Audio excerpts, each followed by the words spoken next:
Hola mi gente linda, mi gente bella, mi gente inteligente, bienvenidos nuevamente a este espacio que se llama ¿De qué hablamos? Yo soy Henry Gómez y me encanta saludarlos nuevamente. Antes de continuar quiero invitarlos a que nos sigan a través de todas las plataformas digitales, estamos como @engotv, nos encuentran en todas las plataformas y en YouTube también pueden ver el video de este podcast. Pues señoras, recuerden que siempre nos estamos preguntando de qué hablar y pues también les pedimos a ustedes que nos sugieran temas que quieren que hablemos y que tratemos acá en este podcast. Pues el tema del día de hoy es Venezuela. Vamos a hablar precisamente de un tema que está siendo bastante importante en la región de Latinoamérica acerca de el país de Venezuela y se trata pues precisamente de las elecciones presidenciales que surgieron en este país el pasado 28 de julio y que a hoy se han convertido en una gran controversia y como muchos llaman también en un gran fraude electoral para la oposición donde no se ha respetado el debido proceso electoral ceñido a las reglas electorales internacionales o a los procesos electorales internacionales. Pues sin más preámbulos, comencemos. Somos insistentes en un mundo que no se detiene. Mientras esto sucede, ¿de qué hablamos? Sueños y pasión deben ser la adversidad con el corazón.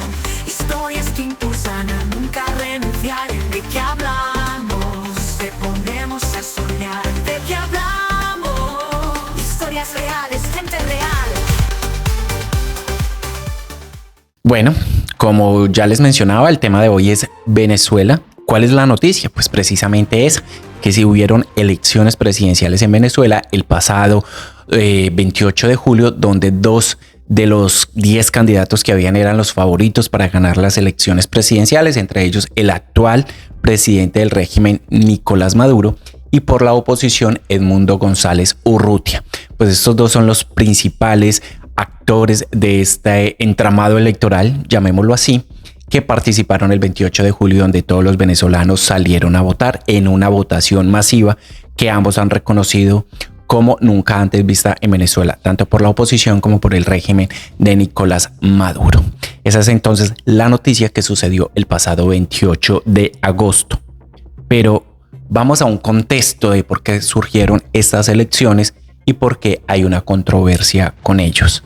Pues como sabemos, Venezuela lleva más de 25 años o alrededor de 25 años siendo gobernada por el chavismo. Precisamente en el 99 llegó Hugo Chávez a gobernar a Venezuela, falleció en 2013 y desde allí ingresó a gobernar Nicolás Maduro, quien fue canciller y vicepresidente de Hugo Chávez.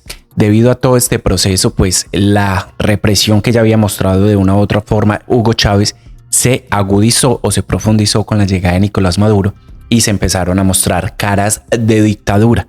Y esto se confirmó en sobre el 2017, donde hubieron grandes protestas en todo Venezuela para rechazar las decisiones que estaba tomando Nicolás Maduro en ese momento y pues obviamente que no le favorecían a nadie. Después de allí se realizaron unas elecciones presidenciales donde la oposición ni participó muy levemente y pues fraudulentamente salió también elegido Nicolás Maduro Mora. Después de esto pues se agudizó el tema del régimen, violación a los derechos humanos, persecución a líderes políticos de oposición, encarcelamientos, secuestros, marchas en las calles y víctimas, asesinatos por parte del régimen. Esto es lo que han denunciado pues varias organizaciones de derechos humanos, han denunciado también los mismos venezolanos, el pueblo, y ha denunciado la comunidad internacional. Bajo estas condiciones se complica la situación aún más en Venezuela y Estados Unidos decide no reconocer el gobierno de Nicolás Maduro en ese entonces y promueve un gobierno alterno en la Asamblea Constitucional, en la Asamblea General que había en ese momento. Eligen un presidente que se llama Juan Guaidó, pero pues que no tenía ninguna relevancia porque era aceptado en algunos países y en otros no, y viceversa con Nicolás Maduro. De allí, en medio de todo este entramado, surgen unas sanciones económicas muy fuertes que le impone el presidente de Estados Unidos en ese entonces, Donald Trump, a Venezuela. y pues empieza una crisis total, una crisis económica total, no solamente para el gobierno, para el aparato estatal de Venezuela, sino también para los ciudadanos de a pie, que al verse pues coartada su economía, empieza a dispararse la inflación, entran en una hiperinflación, no se consiguen productos en la ciudad o en los supermercados, la gente se desespera y empieza a inmigrar masivamente. Pero ¿quiénes fueron los perjudicados? Los países vecinos de la región: Colombia, Perú, Ecuador, Chile, Bolivia, Brasil y pues Estados Unidos, con una inmigración masiva de más de 8 millones de venezolanos en el mundo. Entonces es una crisis que se vuelve muy fuerte social, política y económicamente para Venezuela. Entonces en este contexto empiezan a hablar de unas elecciones. Estados Unidos empieza a tratar de negociar con ellos y hacen un acuerdo de un tratado, que ese tratado era que habían elecciones libres y con garantías para la oposición. En ese contexto, Estados Unidos libera unos presos que tenía venezolanos o del régimen para poder mostrar como esa flexibilidad, levanta las sanciones esperando que esto se logre, pero Nicolás Maduro empieza a incumplir con estas sanciones. Sin embargo, pues el resultado de esto es que se pudieron hacer las elecciones presidenciales con un sinfín de inconvenientes para la oposición. Es decir, el aparato estatal y electoral venezolano estaba todo a favor del régimen de Nicolás Maduro, pero imposibilitando a la oposición a participar en estas elecciones presidenciales. Inicialmente la candidata iba a ser María Corina Machado, pero la Procuraduría de ese país la inhabilita por 15 años para que no se pueda presentar. Entonces son muchas controversias las que se generan allí. Después de esto, pues la oposición logra escribir a Edmundo González Urrutia como el sucesor de María Corina Machado y empiezan una gran campaña electoral y una campaña por todo el país a pie en moto, porque pues les perjudicaban o les impedían casi que viajar, empezaron a recibir hostigamientos del régimen y todo esto. Así pasó la campaña electoral, se cierra la campaña electoral con una muestra de apoyo impresionante a Edmundo González y a María Corina Machado, y efectivamente se llevan las elecciones. Podemos decir que esas elecciones se abrieron las urnas a las 7 de la mañana, se cerraron a las 6 de la tarde, y como lo reportaron tanto el régimen como la oposición, fueron unas elecciones tranquilas, en paz, y donde la gente salió a votar masivamente. Hasta allí todo súper bien, no pasaba nada, habían elecciones con impedimentos, con todo, pero pues ahí estaban las elecciones, habían los dos candidatos participando. El problema empieza después de las 6 de la tarde, cuando se cierra las urnas en Venezuela, y pues no se conocen los resultados hasta después de 6 horas. Y cuando de repente se conoce un resultado sin escrutinio detallado, pues el candidato ganador, supuestamente el Consejo Nacional Electoral de ese país, dice que Nicolás Maduro ha ganado con el 51% de los votos, una aproximada diferencia de 500,000 votos y de 8 puntos porcentuales, 6 puntos a 7 puntos porcentuales sobre Edmundo González, que había sacado aproximadamente un 44%. Cuando se conoce este primer resultado, pues la oposición entra en cólera y dice que hay un fraude electoral y empieza a denunciarlo demasiado, y de inmediato, según porque encuestas que ya se habían realizado previamente después de boca de urna y encuestas anteriores, siempre daban por ganador a Edmundo González, y pues no estaban cuadrando las cifras. Entonces hasta ahí ya había un fraude electoral o una denuncia de fraude electoral. Pero también es importante entender en este sistema cómo funciona el sistema electoral venezolano. El sistema electoral venezolano, pues se los voy a explicar también como yo lo entiendo, y es que es un sistema electoral electrónico, pero que tiene unas, unas herramientas que permiten que sea un sistema ágil, rápido y seguro. El problema es en quien cuenta los votos finales. Hasta que se cierran las urnas y se generan las actas, todo va tranquilamente bien. Entonces el ciudadano llega al puesto de votación, se busca que pueda pues votar en ese puesto de votación como pasa en todas las elecciones de cualquier otro país, revisa, firma un acta y le permiten acceder donde está la máquina electoral y selecciona su candidato, que hay una pantalla donde aparecen las fotos de los candidatos y simplemente él da clic o señala donde quiere, al que quiere votar. Inmediatamente hace ese voto, la máquina le registra, le da un recibo de que él votó y por quién votó. Luego ese recibo se deposita en una urna, que es el respaldo de esa votación. Supongo yo, en caso de que pase algo electrónicamente, pues está el respaldo de del voto físico. Entonces, hasta ahí funciona perfecto porque tenemos un sistema que es físico y es digital y está ya digitalizado, lo que permitiría un amplio reconocimiento y digitalización de los resultados y que la opinión pública conozca los resultados muy rápido. El gobierno se enorgullece pues de su sistema electoral, pero pues ya cuando se van a ver los resultados finales es donde hay unas grandes fallas. Como les decía, es en quien cuente los votos.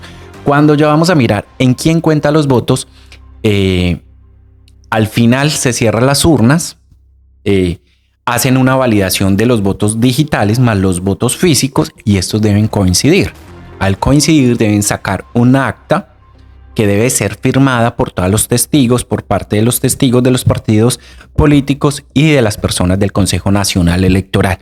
Cualquiera que esté allí puede recibir o pedir una acta de la máquina electoral en ese momento. Otro beneficio que tiene y otra cosa importante que tiene este sistema es que después de las 6 de la tarde, cualquier persona sin credencial, sin acreditación, puede entrar a vigilar las elecciones, es decir, el conteo de votos. Hasta ahí todo está normal. El proceso y donde ocurre el fraude acá en este caso es cuando se procesan los datos desde el sistema, desde la mesa de votación al acumulado que debería dar el Consejo Nacional Electoral venezolano, que allí es donde no aparece el total de esas actas. El sistema electoral venezolano también permite que el Consejo Nacional Electoral tenga 48 horas para mostrar esas actas públicamente a la opinión pública y para determinar pues el conteo total. Y tiene 30 días para recontar los votos y para resolver las dudas de los candidatos presidenciales si alguien queda pues no contento con esto. Cuando el Consejo Nacional Electoral, entre la cierre de urnas y el primer boletín electoral, hay una ley que no permite que nadie dé información de cómo va eso hasta que emitan el primer boletín informativo de las elecciones. Pero acá pasó algo muy interesante y donde empieza ya la gente a votar. ¿Qué es lo que pasó después del conteo de votos? Y es que cuando se hace el primer boletín, pues dicen Nicolás Maduro ha ganado, no sé qué, y la gente entra en cólera, ya lo que les contaba también más adelante, y pues empieza a decir que hay un fraude electoral y no empiezan a mostrar las actas. Acto seguido, pues Nicolás Maduro es proclamado por el Consejo Nacional Electoral como reelegido presidente de Venezuela para el periodo 2025-2031. Al día siguiente hacen un acto público y vuelven y dicen, sí, él es el ganador, y Nicolás Maduro sale ante su gente a decir él es ganador.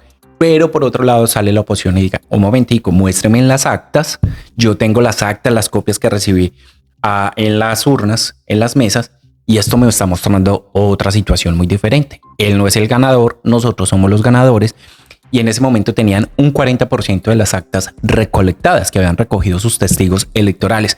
Cuando la recogen, se dan cuenta que efectivamente en todas ganaba Edmundo González, y así sucesivamente a medida que iban acumulando más, llegaban al 50, al 60, al 70. En este momento creo que están sobre el 83% de las actas recogidas a hoy, 1 de agosto, y sigue ganando Edmundo González con 7 millones de votos y Nicolás Maduro lleva 3 millones de votos. Según estas actas, Nicolás Maduro no ganó en ninguna de las mesas electorales. Hay en algunas que estuvo más cerquita, pero en general en ninguno de los municipios, casi en todos ganó Edmundo González. Entonces, esto la gente dice, la comunidad internacional dice, un fraude, muéstrame las actas oficiales del Consejo Nacional Electoral, no las muestran, dicen que se las robaron. Otra cosa que lleva a pensar que hay un fraude es porque el Consejo Nacional Electoral, y esto es bien importante, y dice o informa que allí habría habido un posible hackeo en esas 6 horas que ellos no dieron información a la gente durante todo ese tiempo. Entonces que les hackearon la página y que por eso se demoraron. Ahí está fraguado el fraude. En general el sistema electoral es bueno. El problema está en ese momento, que no hay quien audite. Otra cosa es que el sistema nacional, el Consejo Nacional Electoral, está todo en manos del chavismo o del madurismo o del régimen, como ustedes lo quieran llamar. Entonces allí no hay quien pueda velar que lo que ellos estén diciendo es verdad. No dejaron entrar a la oposición. Si no dejan entrar a la oposición es porque algo bueno no están haciendo. Porque si hubiera un problema normal, pues dejan de entrar a todo mundo para que vean lo que está pasando y lo que está sucediendo. En ese sentido, pues obviamente hay un fraude, y pues que Nicolás Maduro le dice mentiras a su pueblo, le dice mentiras a la comunidad internacional, y pues lógicamente quiere atornillarse en el poder. Y ese es el tema que vamos a seguir hablando. Nicolás Maduro atornillado en el poder. ¿Qué es lo que pasa? Nicolás Maduro está aislado del resto del mundo. Venezuela empieza a estar muy aislada del mundo, y esa atornillada de Nicolás Maduro lo va a llevar mucho más a estar aislado del mundo. Nicolás Maduro también ha sido denunciado por derechos humanos, tiene una denuncia ante la Corte Penal Internacional, y adicional a eso, Estados Unidos paga una recompensa de 15 mil millones de pesos, que fue una recompensa que el Departamento de Estado dio en su momento para capturar a Nicolás Maduro, porque se cree que también tiene temas de narcotráfico y lavado de activos. Entonces el tema de Nicolás Maduro no es que va a salir de la noche a la mañana de la presidencia de Venezuela, porque no le conviene, no va a dejar el mandato, porque él no va a quedar a la deriva. Creo que en algún momento habrá intentado negociar alguna inmunidad jurídica para él y para toda su gente, pero pues quizás de pronto eso no ha tenido algún resultado positivo para él. Esto simplemente es una especulación que yo hago, y según lo que he escuchado y he leído de varios analistas internacionales, pues expertos en esos temas. Entonces, en ese sentido, ¿qué puede hacer los venezolanos y la comunidad internacional? Pues realmente la comunidad internacional seguir presionando, pidiendo que muestren las actas, las reales, las que el Consejo Nacional Electoral tiene, que sean auditadas por organizaciones internacionales, por otros países, y poder decir, listo, reconocemos a Nicolás Maduro como presidente. O efectivamente Nicolás Maduro no es el presidente, sino el presidente es Edmundo González. ¿Qué tiene la oposición para hacer con su gente? Salir a las calles, seguir protestando, seguir pidiéndole a Nicolás Maduro que no. Pero pues esto realmente no es que tenga mucho resultado si no tienen una determinación total de permanecer en las calles por largos tiempos. Estamos hablando de 2 semanas, 3 semanas, un mes, no sé cuánto tiempo podrá tardar que unas manifestaciones sean capaces de tumbar un régimen como este. O la otra es que ya sea por el medio de la violencia que ejerza la población civil en contra del régimen. Esto tampoco sería bueno, porque la respuesta del régimen va a ser mucho más violenta, y ya se ve. Van 4 o 5 días después de las elecciones y ya van 17 muertos, y todos los muertos han sido de la gente que ha salido a protestar. No han sido militares, no han sido seguidores de Nicolás Maduro, no, ha sido la gente que votó y está reclamando su derecho por parte de la oposición. Entonces muy poco puede hacer la comunidad internacional aparte de presionar. Muy poco puede hacer la ciudadanía y la oposición de seguir marchando, protestando, diciendo no, que hay un fraude. Quien podría hacer mucho serían las fuerzas militares, que dirían, pongámonos a favor del pueblo, estamos a favor del pueblo, nos quedamos a favor de ellos y vamos a defender este color de la bandera venezolana. Y en ese momento, pues obviamente capturar a Nicolás Maduro y entregarle, digamos, la presidencia al verdadero ganador. Pero esto necesita también un tema de transición, volver a revisar o a proclamar unas elecciones nuevamente, que se vuelvan a presentar. Las fuerzas militares vigilen esas elecciones como debe ser, con presencia de la comunidad internacional, de estas grandes organizaciones internacionales que pueden auditar unas elecciones, y ya ahí volver a decir realmente quién es el ganador. Esa sería como la salida más fácil. La otra es una salida negociada con Nicolás Maduro, de la comunidad internacional y la oposición, que es un tema que realmente veo muy complejo y que se pueda hacer. Dentro de eso, ¿qué pueden hacer los 8 millones de venezolanos que están por fuera? No pueden hacer nada. Primero, no les permitieron votar. Solamente 69,000 de 8 millones, 69,000 personas pudieron votar. De resto, no pueden hacer nada más.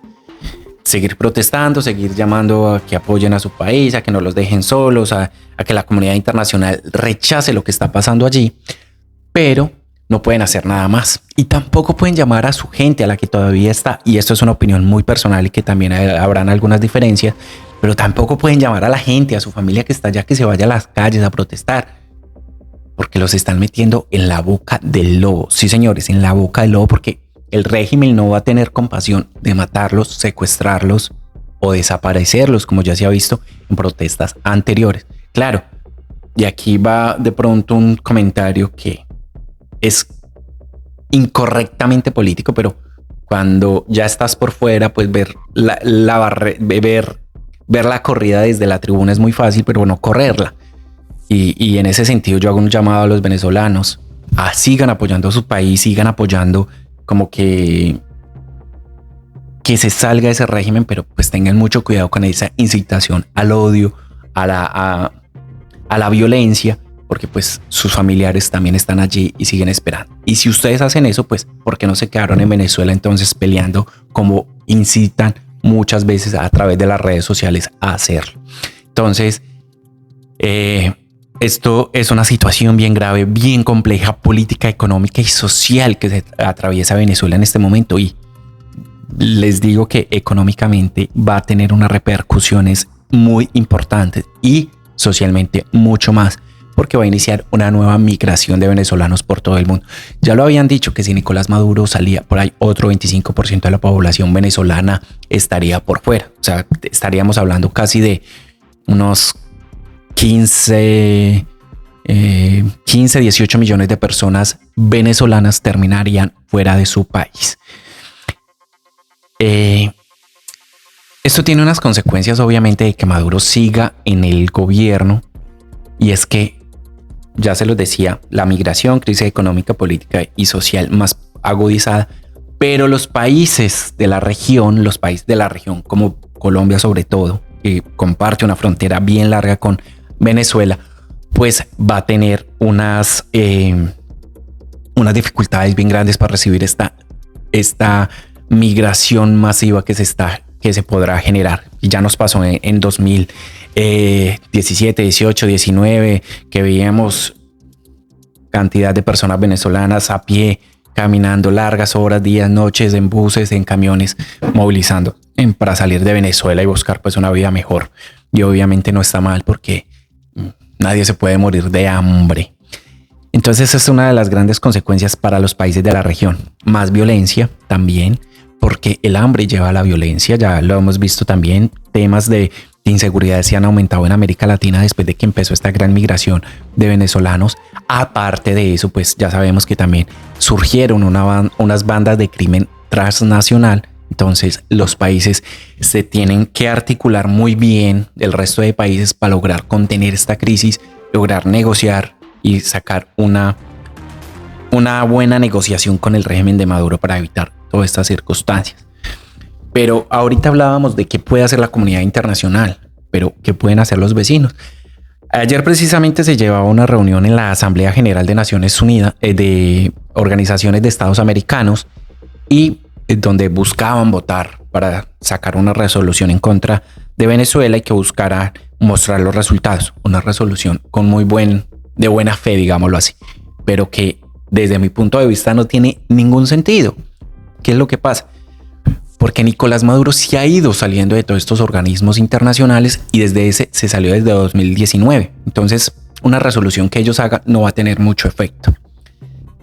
En consecuencia de eso, es más fácil un rompimiento de relaciones internacionales de cada país con Venezuela. Yo creo que eso podría tener mucho más efecto en Venezuela. Una presión más fuerte. Otra cosa, se ha criticado mucho al gobierno colombiano por no votar de manera favorable, sino abstenerse en esas votaciones de esa asamblea a Perú, Perú votó a favor, Brasil, México y Colombia los que más se les ha criticado. Pero ¿qué pasa? Ellos tienen una mayor relación con Venezuela, son países de izquierda también, entonces esto ha llevado que yo creo que sean más cautelosos y sobre todo Colombia tiene que ser muy, muy cauteloso.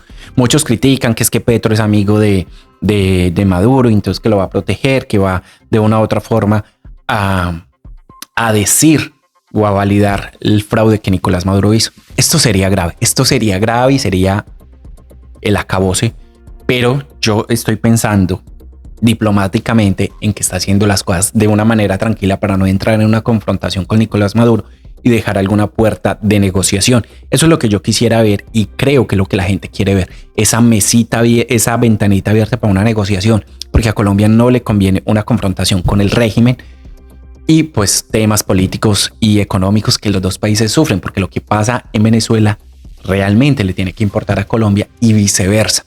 Entonces ahí tienen que manejar de manera muy diplomática estas relaciones internacionales con ellos, porque pues obviamente toca cuidar la región, toca cuidar lo que está pasando en el país y lo que está pasando con Venezuela. A grandes rasgos, esto es la situación que pasa hoy en Venezuela. Definitivamente todos estamos con Venezuela, estamos con la gente que pide libertad, que no pide fraude, que pide que las cosas que la verdad salga a la luz. Y la verdad, ¿cómo se comprueba? Con esas actas que coincidan, las actas que muestra el Consejo Nacional Electoral venezolano, con las que tiene la oposición, con las que tiene Maduro y con las que tienen todos los partidos. Si las 10 actas, supongamos 11 actas que deberán de existir, pongámoslo así, cada candidato debe tener un acta por cada mesa, el Consejo Nacional Electoral tiene un acta, entonces habrían 11 actas. Todas esas actas deberían coincidir. Y si todas esas actas dice que ganó Nicolás Maduro, pues la comunidad internacional debe reconocerlo. Pero si no coinciden, pues hay dos opciones: repetir unas elecciones de manera transparente o pues efectivamente darle la presidencia a Edmundo González, que es lo que dice pues ellos que la habrán ganado. Pero yo creería que en ese sentido una de las posibilidades sería negociar unas nuevas elecciones donde participen todos y haya por supuesto una supervisión o veeduría de la comunidad internacional. Eso sería bien importante y pues saldría todos de dudas. Desde acá, desde que hablamos, los invito a que ustedes comenten acerca de lo que está pasando en Venezuela en todas nuestras plataformas digitales. Recuerden que esto es un tema que nos afecta a todos y desde acá le mandamos un abrazo de solidaridad a todos esos venezolanos que quieren libertad, que quieren democracia y que quieren ver a su país progresando. Ya saben que los veo y los leo en los comentarios para seguir preguntándonos de qué hablamos.